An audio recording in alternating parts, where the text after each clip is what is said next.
ಓಂ ವಿಶ್ವಸ್ಮೈ ನಮಃ. ಪ್ರೀತಿಯ ಬಂಧುಗಳೇ, ಇವತ್ತು ದ್ವಾದಶಿ ಜೊತೆಗೆ ತ್ರಯೋದಶಿ, ಸಂಜೆ ಪ್ರದೋಷ ಇವೆರಡೂ ಇದೆ.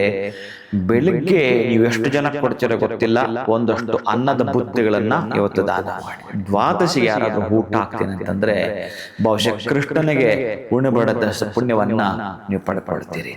ಇನ್ನು ಸೋಮ ಪ್ರದೋಷ, ಸೋಮವಾರದಂದು ಪ್ರದೋಷ ಬಿದ್ದಿದೆ ಅಂತಂದ್ರೆ ಇನ್ನು ನಾನು ಹೇಳಬೇಕಾಗಿಲ್ಲ, ನೀವೀಗಾಗಲೇ ತಿಳಿದುಕೊಂಡಿರ್ತೀರಿ.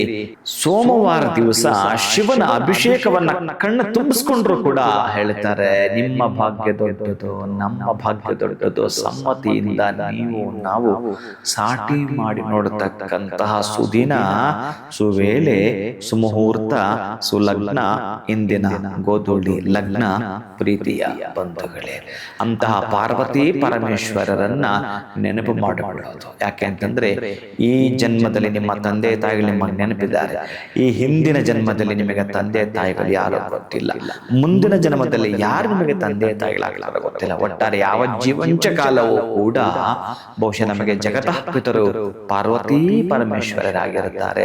ತಂದೆ ತಾಯಿಗಳನ್ನ ಸ್ಮರಣೆ ಮಾಡತಕ್ಕಂತಹ, ಅವರ ಸೇವೆ ಮಾಡುವ ದಿನ ಇದು ಪ್ರದೋಷದ ಕಾಲ.